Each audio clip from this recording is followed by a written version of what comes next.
Maharashtra CM ఎంపిక కొలిక్కి వచ్చినట్టు తెలుస్తోంది. 4 రోజులుగా ఈ అంశంపై ఉత్కంఠ కొనసాగుతూనే ఉంది. ఈ నేపథ్యంలో సీఎం పదవి తనకు దక్కకుంటే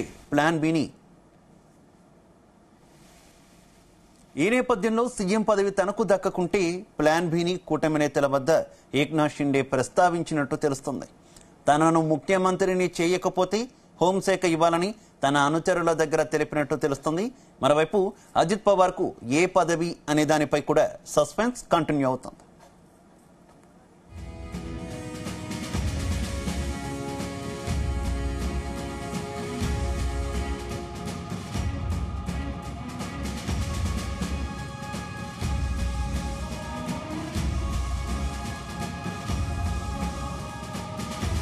రైట్, మహారాష్ట్ర ముఖ్యమంత్రి ఎవరనేటటువంటి సస్పెన్స్ ఇంకా కంటిన్యూ అవుతుంది. అయితే దాదాపుగా బీజేపీయే ఈ ముఖ్యమంత్రి పదవి తీసుకుని ఉన్నట్టు తెలుస్తుంది. అయితే ఏక్నాథ్ షిండే ఒకవేళ తనకు గనక ముఖ్యమంత్రి పదవి ఇవ్వకపోతే ప్లాన్ బి కూడా రెడీ చేసుకున్నట్టు తెలుస్తోంది. ముఖ్యంగా తనకు హోంమంత్రి పదవి ఇవ్వాలి, ముఖ్యమంత్రి పదవి ఇవ్వకపోతే అంటూ కూడా ఆయన డిమాండ్ చేస్తున్నట్టు తెలుస్తుంది. ఇక మరోవైపు అజిత్ పవార్ కు ఏ పదవి వస్తుందనేటటువంటి సస్పెన్స్ అయితే కంటిన్యూ అవుతున్నటువంటి పరిస్థితి. మహా ముఖ్యమంత్రి కుర్చీకి సంబంధించి మరింత ఇన్ఫర్మేషన్ మా కరెస్పాండెంట్ శ్రీచరణ్ అందిస్తారు. Sricharan. Yeah Shiva, latest updates. మరి కాసేపట్లో దేవేంద్ర ఫడ్నవీస్ నాగ్పూర్ వెళ్లనున్నారు. ఆర్ఎస్ఎస్ ప్రధాన కార్యాలయానికి ఆయన వెళ్లి అక్కడి నుంచి అక్కడికి నేరుగా ఆయన ఢిల్లీ వెళ్తారనేది కూడా మనకు తాజాగా అందుతున్న సమాచారము. అయితే ఇప్పటికీ కూడా గడిచిన 4 రోజులుగా కూడా ఒక ఉత్కంఠ ఆసక్తి అయితే నెలకొని ఉంది.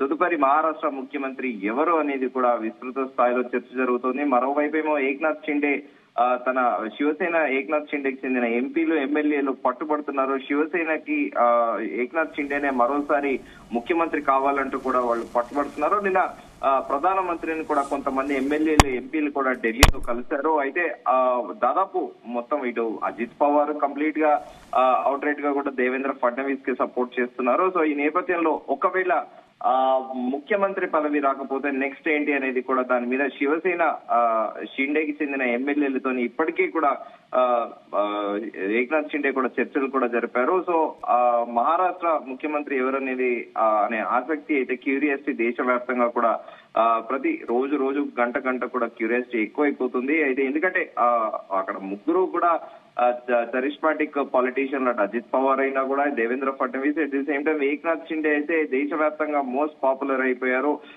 ఏక్నాథ్ షిండే పేరు అనేది కూడా ప్రముఖంగా కూడా ప్రతి రాష్ట్రంలో కూడా ఎక్కడైతే ప్రభుత్వము ఒకవేళ మైనారిటీ ప్రభుత్వంలో ఉంటే ఎమ్మెల్యేల సంఖ్య తక్కువగా ఉంటే మరో ఏక్నాథ్ షిండే ఉద్భవించబోతున్నారు అనేది కూడా కొన్ని రాష్ట్రాల్లో సంబోధిస్తూ కూడా దేశవ్యాప్తంగా కూడా ఫెమిలియర్ అయ్యారు. And at the same time తన 4 సంవత్సరాల హయాంలో కూడా లడ్కీ బహాన్ అనే ఒక స్కీమ్ తీసుకొచ్చి మహారాష్ట్ర మహిళలకి కూడా ప్రత్యేకంగా ఆ పథకాన్ని ఆయన ఇంప్లిమెంట్ చేసి ఆ రాష్ట్ర వ్యాప్తంగా కూడా అందరి ఆదరణ కూడా చూరగొన్నారు ఏక్నాథ్ షిండే.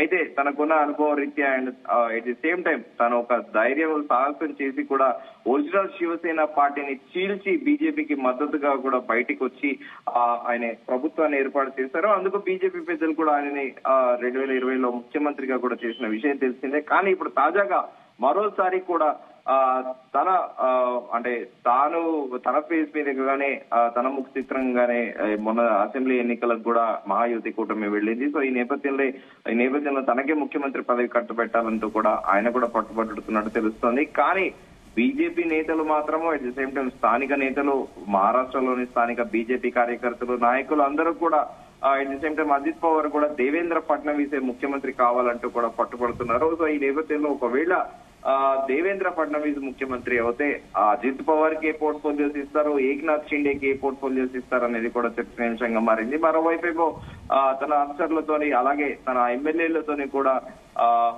ఏక్నాథ్ షిండే ఒకవేళ తనకి ముఖ్యమంత్రి పదవి ఇవ్వకపోతే హోంమంత్రిత్వ శాఖ అడగాలని కూడా చూస్తున్నట్లు కూడా ప్రస్తుతము ప్రచారంలో ఉంది. సో దీనికైతే అథెంటిసిటీ లేదు, కానీ ఖచ్చితంగా రెగ్యులర్ గా అయితే మీటింగ్స్ జరుగుతున్నాయి. గడిచిన 2 రోజులుగా ఇటు బీజేపీ ఎమ్మెల్యేలు అలాగే అజిత్ పవార్ ఎమ్మెల్యేలు, at the same time Eknath Shinde Shiv Sena ఎమ్మెల్యేలు కూడా పదే కూడా చర్చలు జరుపుతున్నారు. సో మహారాష్ట్రలో ఇంకా సస్పెన్స్ అయితే ఉంది. ప్రస్తుతము నాగ్పూర్ దేవేంద్ర ఫడ్నవీస్ కాసేపట్లో నాగ్పూర్ వెళ్లి అక్కడి నుంచి నేరుగా ఢిల్లీ వెళ్తారనేది కూడా ప్రస్తుతం మనకు అందుతున్న సమాచారము.